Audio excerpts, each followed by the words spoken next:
This is George Dionne of the Rock is George podcast, and this is a KNAC.com exclusive interview with drumming legend Carmine Appice of the APPICE Perdomo Project. Well, the first thing I wanted to say is that I was on your Facebook page and I watched the video on how to pronounce your last name, and what I took away from the video is any way I want to. Yeah, exactly. It was funny. I just put that up. That was done years ago. Somebody sent it to me. He said, look at this. A radio person sent it to me. They said, same thing. We saw this video about how to pronounce your name. I didn't remember what it was. And then when I saw it, I remembered, I did that 10 years ago in LA. Some hot looking chicks. Yeah, I didn't notice you much in the video. I noticed. I know. It looked like I was wearing a damn wig, but that's my hair. Well, why don't we get started today? We're talking about the APPICE Perdomo Project. If I knew absolutely nothing about it, how would you describe it to me? APPICE Perdomo, number one. And it's basically a rock album with no vocals, with some fusion in it.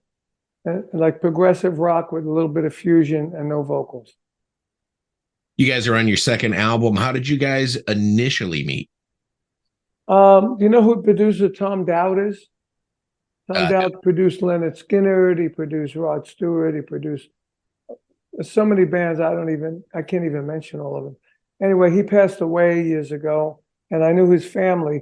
And his daughter called me and said, Dana Dowd called me and said, look, there's this guy that wants you to play on his album. Would you be interested? Tom really loved this guy and was going to work with him before he passed away. So I said, well, I don't usually play with unknown people, but at the time I moved my house to Florida and I put a studio in the guest house. My brother Vinny built the studio actually for me. And I thought it might be a cool idea if this kid was any good to work with him and learn how to operate my studio, So I talked to him. He sounded very serious. He played guitar, bass, keyboard, and drums. He's like a whole band with himself. So I did it. I called him. I said, here, look, let me send you a track that I wrote on my iPad on GarageBand where I played everything, and I sent it to him. And I said, just send me back the stems and I'll play it and see what it sounds like. So he sent it back to me and it was awesome. So I sent him another one. Same thing happened. It was awesome. Then he sent me one of his. And then at the end of one of his, I said, it's not rocky enough. I want to put something in there. So I put this fast double bass drum shuffle with accents in it. And he wrote a whole new song to that. I said, wow, this kid is really, really good. So we just kept going back and forth. We ended up with, we're doing like, Do You Think I'm Sexy as a heavy rock, jazz, heavy rock, reggae instrumental, and did a lot of crazy stuff. So we got like 12 songs together. So I was dealing with Cleopatra at the time. I said, look, I got this album. I'd like to put it out. So they put it out for me.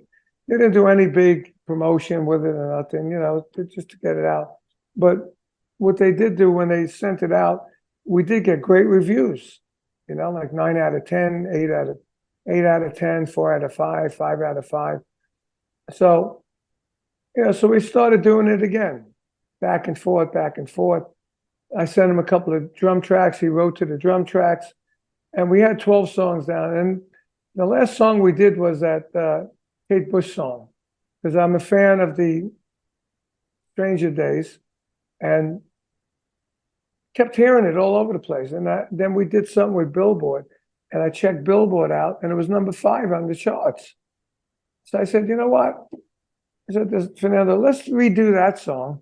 And maybe we can kind of happen with Vanilla Fudge, where we redid You Keep Hanging On, And it became such a different take that people loved it and became somewhat of an underground hit. I said, I know radio is different today, but maybe we'll get enough action on it where it would sell somewhat and, bring it to the attention of the Grammy board. Because what I was trying to do is see if I can get a nomination for a rock instrumental track, because I never had one in my life, So I said, so let's do it. So we did it. When he sent it to me, I said, well, let me put some drums on it. And I kept this Gene Krupa kind of tom-tom solo thing going. It's like jungle. I kept it going through the whole song. And I never used cymbals except for bringing us to a next section. You know, I didn't use a hi-hat or a ride cymbal. And it came out great. And it made the groove very hypnotic, you know. And everyone that heard it when I played it to him said, man, this is cool. Let me hear it again. It's like when it ends, you want to hear more of it, you know. So we did it, and we said, wow, maybe this should be the single. So we did a video for that. And then, we figured, well, this is, so we said, well, let's call the album that, you know. It's like how many people have their album called after one of the first singles, you know. So we did that. And the other songs came out great too. So we're doing the second video now. We're finishing that to Drum City, which is really, really cool because I did this artwork, which is kind of like cartoonish artwork with a friend of mine named Ed Heck. You look him up online, you see the kind of artwork he's got. So he said, yeah, we should do some. Can you paint? I said, not really. I said, I can draw drums. So he said, well, why don't you draw things with drums? I drew different things. I drew the Drum City, was actually a city made of drums. Then I did the Brooklyn Bridge, you know, made of drums, and then the hi-hat went across the Hudson as the bridge, you know, and I drew little cars and all that stuff, and he projected it on his easel, and then he painted it. You know, he traced my artwork, and then he painted it with really cool colors. So it's like a combination of both our work. So I had one thing called Drum City, and I said, wow, we got the song called Drum City. Why don't we use that as the background? We'll do a green screen, and he could insert us into the city, playing and stuff, you know. So then he said, you know, I can animate stuff too. So I said, let's do it. And he's got like the top part of a hi-hat with a closed hi-hat flying around like a flying saucer. But it looks like a Peter Max kind of video. It's almost cartoonish, you know, except we're not cartoonish, you know. But I did put green on my chest, you know, because when you do green screen, anything green accepts the background. So on my chest, I had green. So whatever was on the background was also on my chest, you know. So it's really creative, you know. It's really, really a great video. We're not quite done with it. We're like 90%, 95% done. So that's going to be released in about 3 weeks. And if you ask Chip, who put us in contact, you should have the other video, the link for the other video, the Running Up the Hill video, which is very much like Stranger Days. Got all the reds in it and haunting houses and witches and us playing in the middle of all that, you know. It's amazing kind of how a song can take on new life after being in a TV show or a movie these days, because I really don't remember that Kate Bush song being that popular back in the day. Me neither. I never heard it before, that stuff, you know. And then when I actually heard it, I said, man, this is a weird song. Because it's different than most songs that have a verse and a chorus and a bridge. It keeps rolling.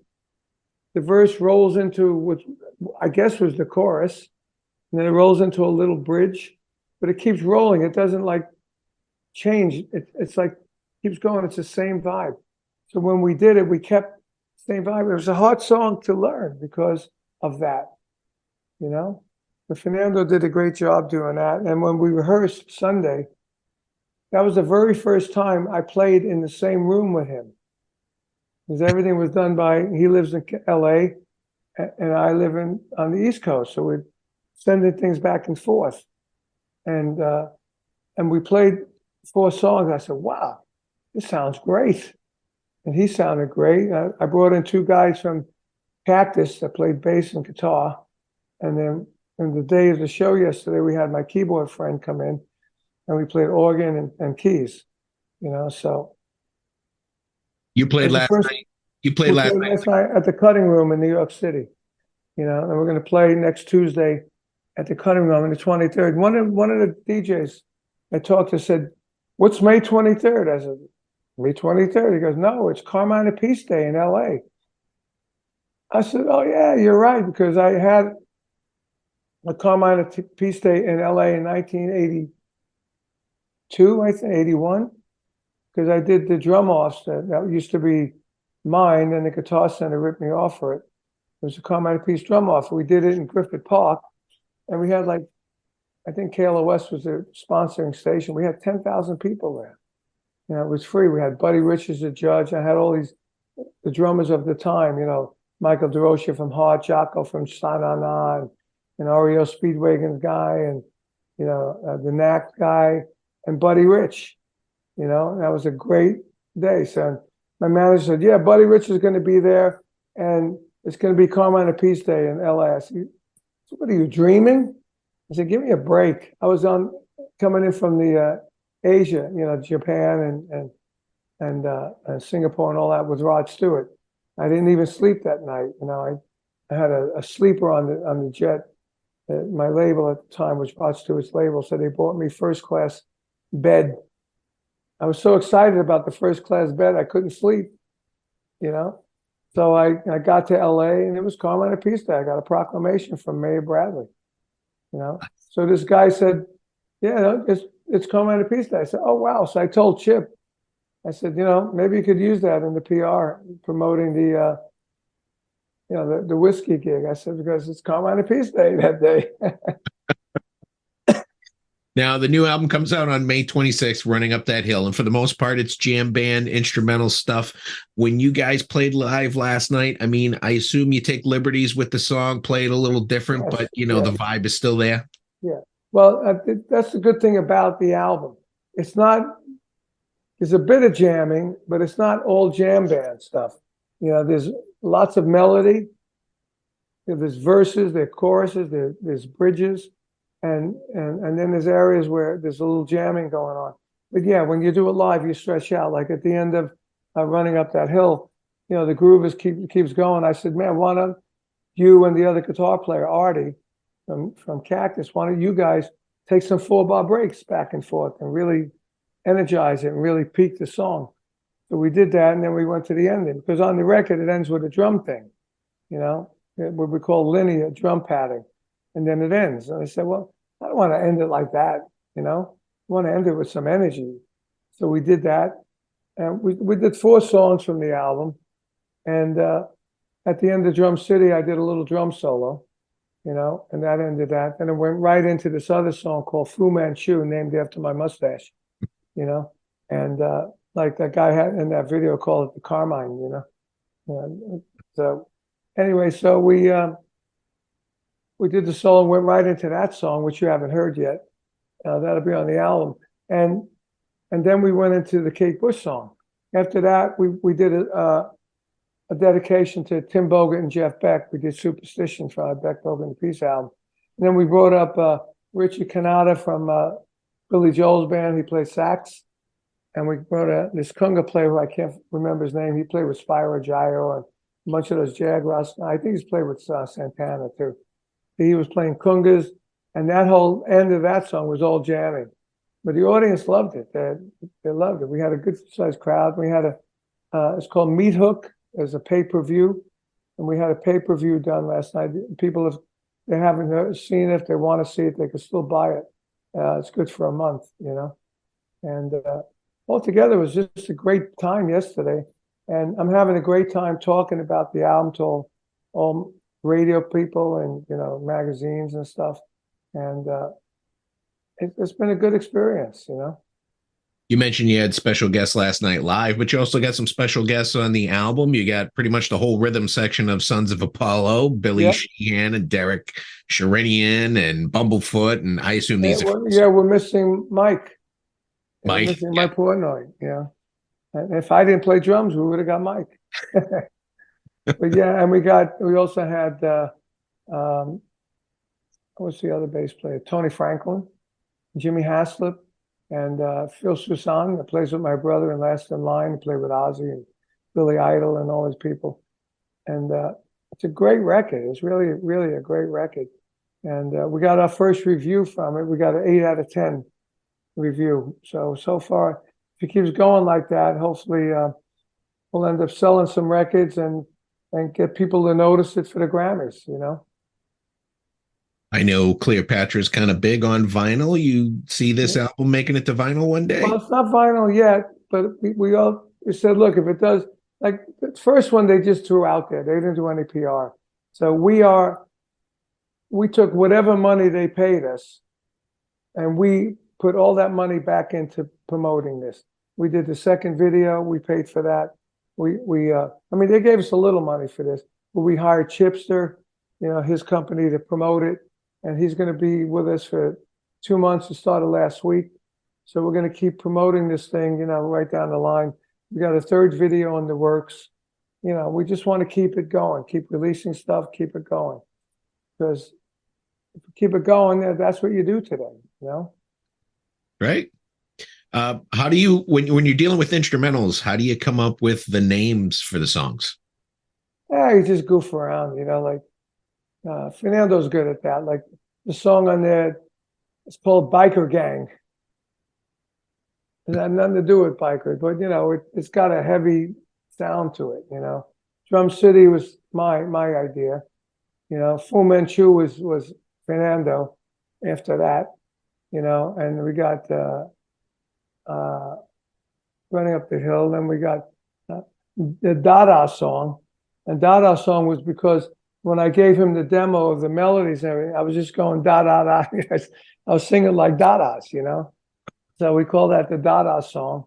On the first album, we have a song called Funky Jackson because I wrote this riff. It sounded like a Michael Jackson, like Beat It, the bass line and all that. So we just called it Funky Jackson, And, it's just funny. If I go get the album, I can look at the songs and give you history, but you get the idea. Right. It doesn't matter, as long as it fits the song somewhat, So in addition to APPICE Perdomo Project, you keep yourself busy on the road with Vanilla Fudge. You guys were just out there recently, and you're heading back out this summer, right? Yeah, we're doing every month in the summer. We don't want to do, even if we can do big tours, enough already, Unless you're touring like in the capacity of Rod Stewart or big tours like that, where you got your own planes and you carry a doctor and people do your clothes, and it's hard to be on the road at our age, traveling in a Sprinter van. Even though you got roadies, the hotels are not like the Ritz, stuff like that. You're in your Hampton Inns, which are nice, but it's a lot harder. If you're driving to the next gig, you got to drive 3 or 4 hours, but we do like 4 or 5 days in a row, and I'm doing this new thing called the Carmine Appice Diaries, which I'm doing. I've done 3 of them already, and a convention in New York, and that's really cool for me because I love doing it, and it's good for the fans that have been supporting me all my career. And it's like an up close deal, personal kind of deal, and basically, it's a show. It's not just me walking out, sitting on a thing, going, "Okay, I want to tell you about Ozzy. I want to tell you about." So what happens is there's an animation of a diary floating through the clouds, and as it's floating through, it picks up pictures of my whole career, and then it slams on the on the ground, and it's got this orchestral piece behind it with me playing drums that a friend of mine's son wrote, and then it opens up, and then when it opens up for 2 pages, it handwrites in the stories, and it comes up full screen. And that's all the stories. And then it goes, "Welcome, Carmine Appice." I walk out and I go, "Hey, welcome." And I usually have sunglasses on because my new promo pictures, I got sunglasses on. So I walk out and say, "I'm just wearing these sunglasses so I look like my promo picture or the poster." I said, "I can't see anybody, but I'm going to take them off." So I take them off. And then I go behind the drums and I start playing a groove and I go, "Everybody sing with me." And I go, "Da da da da da da da da." Now you, and the whole audience go, "Da da da da da." And then I do Hot Legs, and then I do "You Keep Me Hanging On." That one surprised me because I was going, "Set me free, why don't you, babe? Get out of my life, why don't you, babe?" And the audience by themselves went, "Do do do do." I said, and I started laughing, and then I said, "No, sing this, Keep Me Hanging On." They sang that. Then I'd stop and I'd walk up to the front and say, "Let's do some storytelling. Here's the stories. You guys pick the stories. You let me know which ones you want to hear. Raise your hand." And the titles are funny. John Lennon Eats Lasagna. Why is Prince in my bed? George Harrison, underarm deodorant, you know? And the stories about Fred Astaire and Buddy Rich and Rod Stewart, Jeff Beck, people not ready, you know? It's like that. So it makes them interested in like, what the hell is that about, you know? And then they pick stories. And then halfway through, I do this drum solo with just a pair of sticks. I get them clapping with me. I'm at the front mic. And then at the end, I do a regular drum solo. And I get them involved. I get them chanting with me. And then I go to the meet and greet, and we sign autographs. We sell merch. And I have a roadie in me. And it's a lot of fun, you know? I don't have to worry about, is the drum set right? I just have a basic drum set and a double pedal. And I have fun. So I got 2 more coming up in June. And we just did a sizzle reel, so we haven't really pushed that out yet. So we're planning to do more during the year, you know. And then I got a gig in July with my brother up in Portland, the Appice Brothers gig, Drum Wars. And then the day after that, I got a big gig with Vanilla Fudge at a big festival. So, and then we're working on October. I got another thing called the Rod Experience, which is, I did this 12 years ago before all these tributes were big, but this is like a hybrid because I can tell some of the stories about Rod and the band and the songs and then go into the song, you know? So, and I got a guy that looks like Rod. And when I met with Rod, you know, Rod wrote the intro to my book and I had a drink with him down in Florida. And I told him about it. I said, man, maybe I want you to give me a little bit of a, you know, a comment about it that, you know, like, that you like it, you know. I said, look, I got this picture of the guy who looks like you. Matter of fact, when I met the guy, I thought it was Rod, but it wasn't Rod, you know. I showed him, he goes, you know what the giveaway is? I said, what? He's too short. That's what Rod said. Is he short? You know, Rod's like 6'1", and this kid's like maybe 5'8", 5'9", you know. But he sings like him and looks like him. And he walks along the street like that, and people come up and he signs autographs. You know, that's funny. So I got all these little things going on. And again, none of them are in big tours. They're all like a weekend, you know, a few days here, a few days there, because you know, I like going home, you know. Right. I would imagine that some of these up close and personal gigs that you're doing lately, people are asking you about Nikki Sixx and Mick Mars. Well, the last one I did, funny you mentioned that. What I did was I came out. I said, thank you. Before I played the drums, I came out and I said, I know you all heard about this Nikki Sixx stuff, right? And they were going, yeah. I said, well, look, I can't really talk about it. And I can't because I got a cease and desist letter from the Motley Crue's lawyers. I said, but when Mick Mars came out with the lawsuit, it cleared me of all this stuff. So I can't really talk about what I said, but I could talk about what Mick said. But we all know what Mick said, and we all know what we're talking about. So I don't really need to talk about it, right? So at that point, I turn over to the left. At that point, the engineer turns on a tape that I gave him. And on the tape, it says, we don't use tapes with all my bands, Vanilla Fudge. We play and we improvise. We never use tapes. Meanwhile, I'm facing here and it's talking without me being on the mic. Right. And then I grab the mic and I start making like I'm trying to catch up. And then when it ends, I go, and that's the story. And everybody laughs. So I made a joke of it, you know.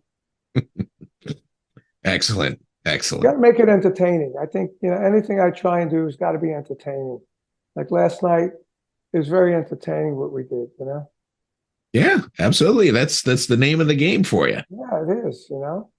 Vanilla Fudge getting an award. You're getting the Rock Gods Hall of Fame. You're getting inducted in with your buddy. Rock Gods, yeah. I'm already in that myself, and so my friend Freddie, he played with the Outlaws at one point. Freddie, my last name is blank right now. That happens when you're my age. You know? So yeah, he called me and said, yeah, we're going to do the Rock Gods Award in Nashville. We want to bring Vanilla Fudge in to receive the award. I said, oh, man, that's cool, you know, because everybody keeps asking, how come you guys are not in the Rock Hall of Fame? I said, don't even mention a Rock Hall of Fame. It should be called the Music Hall of Fame. Take the name away, you know. Come on, you're bringing rap guys in, you're bringing country people in. It's not rock anymore. Anyway, so I said, yeah, great. He goes, where is it? In Vegas? He said, it's always been in Vegas. So no, it's going to be in Nashville. Freddie Salem, that's the name, yeah. And so it's going to be in Nashville. I said, oh, great. So we worked it out. So we're going to be in that. Then we're going to play a Vanilla Fudge show after that. And then the next day we're going to go up to Ohio. We're going to fly to Ohio and do 2 gigs in Ohio, and then we go home. But that's going to be a lot of fun. Mick Mars lives there. I asked him if he wants to come, but it's hard for him to get around with that disease he has. Yeah. So I'm going in a couple of days early. We got a press release, press conference the day before. So I'm going to get in like noon the day before. So I'm going to try and go see Mick, and say hi to him because, when the thing first happened, I told him I got to cease and desist. He said, "Don't worry about it. They're just trying to scare you." But Mick he's a good guy, and I feel really bad for him that he had that disease, because he can't stand up. I mean, he can't sit down. That's why he rides in a bus. More comfortable. Even when you got your own jet, you got to bend down to get in it. He can't do that. Also getting the Rock Gods Hall of Fame is Pat Travers. Obviously, you guys have a long history there together. Could we see a Carmine Pat collaboration either there at the show or on a recording in the future? Well, it'll be at the show. We'll probably get up and do like boom, boom, out goes the lights with him. Anytime I'm in the building that he's playing, I end up playing that with him. So I'm sure like the other guys in my band, Vanilla Fudge, would like to join in with him too. So I'm sure we'll do something like that because we're all friends. He's like, he always says that we're brothers from another mother's, and he's a great player. And there's 2 albums and live DVD I did with him. We went to Europe. It was awesome playing with Pat, it was awesome. And actually I hooked him up with his manager, who's with my manager. I hooked Pat up with him because he had nobody doing anything for him. And, his career was going down because you need a business guy to know what the hell they're doing, So he helped him, and now his career has gone up. He's done a lot of gigs and for good money, and I'm glad because he's a beautiful guy, How about another album together? Well, you could do, but it's so hard to release an album today. You can't just release an album like we used to do. You release an album and the record company takes it and gets the airplay and all that. I mean, now nobody hears about it, unless you go out and do like what we're trying to do with this APPICE PERDOMO album. I mean, we have a King Kobra album coming out in August, a new one with Paul Shortino, Carlos Cavazos on it, and Rowan Robinson. The original guys, guitarists, didn't want to do it. We got Johnny Rod too. They didn't want to do it. They said, why bother? You put all that work into it, nobody hears it, and nobody buys it. I said, yeah, but just keep the legacy going, Those guys have other jobs. One works for Live Nation. The other guy ended up being a union painter in movies, which he's probably on strike now because everybody over there is on strike. My daughter's in that business, so she just was shut down yesterday. So I imagine he shut down too. But anyway, I said, well, I'm going to do the album. I'll get 2 other guitar players. So we got Carlos Cavazos from Quiet Riot, and we got Rowan Robinson that played on the last Dio's band. And they're both really great. And we did a killer album. But because I'm doing this, and I got more interviews to do in September when there's a surprise from BBA coming out, I'm going to be doing that because I'm the only one left. So I said, let Paul and Carlos do all the interviews for King Kobra. Because, I already shot my load with this stuff, As you get on in years, Carmine, have you ever thought about retiring and maybe getting a suit job or doing something like that behind the scenes? No. Everyone says, what's your hobby? This is it. I'm going to be like Buddy Rich and Gene Krupa. I'm going to play till I can't play anymore. I'll play till you die, And at my age, you think of that stuff, all my friends, Tim Bogue, Jeff Beck. I mean, when Jeff Beck died, I was shocked. I was empty for 3 days. I just couldn't believe it, because he was such a healthy guy all the time.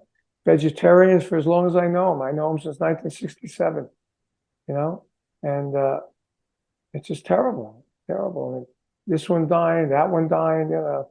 I'm trying to stay healthy to, you know, going to the doctors when I need to, you know, even when I don't need to go, you know. Just trying to stay healthy because I love what I'm doing. I've been blessed. I had a great life. Yeah, I'm not worth $100 million like a certain bass player I know, you know. But, you know, I've had a great life. I got, you know, I got a great house. I got a great wife. I've been with 20 years. I got investments and, you know, my kids are doing good. I raised 2 good kids. They're not druggies or anything, you know, and, you know, I like my life. I like living, and, you know, I hope I live another 20 years. I doubt if I'll be playing like I am in 20 years, but, you know, I mean, and people are shocked at my age when when I'm playing, you know, like last night, my manager told the audience my age, and it was a big, yeah, wow, you know, because, you know, usually by my age, you know, people can't walk, you know, you know, I mean, I got my aches and pains, but, you know, I try and take care of them, you know. Well, it sounds like you got the right formula going for you. Your latest album with Fernando Perdomo is the APPICE Perdomo Project, Running Up That Hill. It comes out May 26th on Cleopatra. I did get to listen to the whole thing. Good stuff. Just as good as the first one. You did? Oh, you heard the first one too, huh? Yeah, absolutely. Good. Yeah, I love it. I think Fernando's a character, you know. I mean, he's a definite character, and I never worked with him on stage. He's a phenomenal on stage. He's really very entertaining and plays great. Sometimes I heard stuff he's doing. He sounded like Jeff to me sometimes, you know. I mean, funny story about the first album. We had this song called Wild Child on the first album, and to me, he sounds like Jeff on there, you know. And Susie Quattro was talking to me about playing some tracks. So she said, "Send me some new stuff you've done." So I sent her that track. So when I talked to her, she said, "Is that who I think it is on guitar?" I said, "I don't know. Who do you think it is?" She goes, "I think it's Jeff." I said, "No, it's not Jeff. It's my partner, Fernando Perdomo." She goes, "Wow, he sounds just like Jeff." I said, "He does sound like Jeff a lot of times, you know, because he's not a shredder, you know. He's not a shredder guy." So the guy in the interview that the review said he's used to hearing shredding instrumental albums, you know, Buckethead and this one and that one, and everything's like shredding. He goes, "This album has melodies and there's great playing on it, but it's not shredding playing, you know." And I agree with him, you know. So it's like Jeff. Jeff used to make the guitar talk, you know, and it wasn't like it's one big solo. There'd be a little bit of this, then there'd be a different sound, a little bit of that, a different sound, you know. And that's how Fernando does. He's great that way. Difference is he plays bass, keyboard, and drums. The other night we went to the bitter end. We jammed with Richie Canale. He has a jam every Monday. We went up and played. Me and this guy Benny Harrison that played keyboard with us last night. He plays with the Rascals. He plays with Tommy James. He's a great keyboard player and a great singer. So we went up and we played that Stephen Stills song, "Love the One You're With," I think it was. And Fernando played guitar and everything. And then we got off the stage. Then he had anybody can play. They sign in, $10 to get in. They sign in, they can play. There's a couple of bad drummers went up after I did. So I said to Fernando, "Go ahead, go play drums." I was kicking him, "Go play drums." He went up and played. And they played Superstition with 7 horns, you know, and a new bass player. And Fernando killed it on drums. He killed it. When he got off, everyone was cheering him, you know. And the guys I was with said, "Man, you sounded great." I said, "I told you, this guy's a master of every instrument." Phenomenal bass player on that first album, Pure Ecstasy. Bass playing on that is phenomenal. Funky as hell, you know. Right. I love this guy. I mean, I even wrote some Christian songs. I need someone to play bass and guitar. I sent it to him, and he did a great job, you know. So he's got someone like you with the experience to kind of guide him to that next level. Yeah. Like when we got off the stage last night, I said, "Dude, it's a bit loud. We got to have the dynamics." I said, "Listen to Jeff. Listen to dynamics." It's all about dynamics. So you got somewhere to go. Otherwise, you got nowhere to go. He said, yeah, I get it. I said, well, the next gig, the whiskey, when we rehearse, tomorrow I arrive in LA at 3:30, at 7 o'clock, we're having a rehearsal. I said, let's work on the dynamics at this rehearsal. Besides, the other guys don't know the songs yet. So it's going to be, the whiskey is going to be interesting. After we do our songs, we're going to go on and do like Hot Legs and Bark at the Moon and anything else that Chuck Wright wants to do for it's his jam. And we're doing the legacy legends thing with that. I'm the legacy guy, so we're going to do the 3 songs from the album. Then we're going to do some other songs from my history. We'll do Superstition, we'll do Hot Legs, and we'll do Bark at the Moon. You're going to get Chuck up there to play? Chuck's going to be with us. Oh yeah. Chuck's going to play him on. Chuck's a great bass player. We Absolutely. did an album with Chuck and me, Chuck, and Pat Travis. Oh yeah. It was called Bazooka. You should check that out. And the song, the opening song called oh come on, what's that song? I have it on my phone. Disappear. Listen to this song, Disappear. It's awesome. And Chuck's playing bass on it. And I don't even know who wrote it. I think Chuck wrote it with some friends, or some friends of his wrote it. But what a great record. It's called Bazooka, that record. It's really killer. So, what was the name of your trio? It was Travis and Appice. Travis. Okay, all right. It was the second Travis and Appice record. Okay. TNA. All right. Are you gonna have any other special guests at the whiskey? I know it's like a who's who of musicians. Well, the guy named Jason is going to play with us. He played with Bruce. Told me Chuck told me who he played with. I can't remember who it was, but that's going to be. He always got people there that's going to play. And we're supposed to do some interviews there as well. I guess while they're on with the other band and stuff, before we go up, we'll do interviews before and after. I don't even know when. They haven't told me yet. I know in the afternoon I'm doing KLOS on Monday. I'm doing KLOS at 1 o'clock. There Awesome. used to be competition for KNAC. Yes, it was. It was, All right, now did you put that King Kobra album up just for this interview? Of course I did. All right, good man. It's my favorite. Oh, that's your favorite one, really? From King Kobra, yeah. I know you don't like the commercial sound of it. You like the first one more, but well, I do. like but there's some great. What I liked on that album, there's some great ones. Raise Your Hands to Rock was killer. Mm-hmm. And Nikki Sixx took that title on the second Motley Crue album because we lived near each other. And I was telling him about my song, and he said, "I love that title." If you look at that second album, you'll see. Thanks, Carmine Appice, for the title. Raise Your Hands to Rock, the initials, but we did it anyway, our own way. But what I do like on that is Home Sweet Home. That was the very first rap song, even before the Aerosmith and Run DMC thing. This came out before that, And I like the idea. And when we played that, we used to have Mark Free, our singer, come in on the stage with a shopping cart all filled with junk, jipped like a hobo, And he come in and he grabbed the thing, and when I was 10, my old man split, and the audience loved it. When he walked out like that, there was a big cheer. So we used to play the country club before country club was the place to play in LA. It was a 1,000-seat place. It was in the Valley, in the Reseda Boulevard, and we used to play there 2 nights sold out, King Kobra, and it was an awesome gig, and we always had a great time with the audience, so it was great. So it's going to be fun. I'm glad you're keeping King Kobra alive. Yeah, I should tell them, let's do Ready to Strike. Yeah, absolutely. That's a good idea. I think it might be too late, that they're learning the stuff now. The hardest thing is going to be we're going to play probably Biker Gang, Drum City, and the Kate Bush song, because the Fu Manchu song is too hard to learn. Yeah, it took us 2 days to really learn it well, to play it last night. It's got all these time signatures in it and stuff. So, hey, great to talk to you. This is I did all the talking.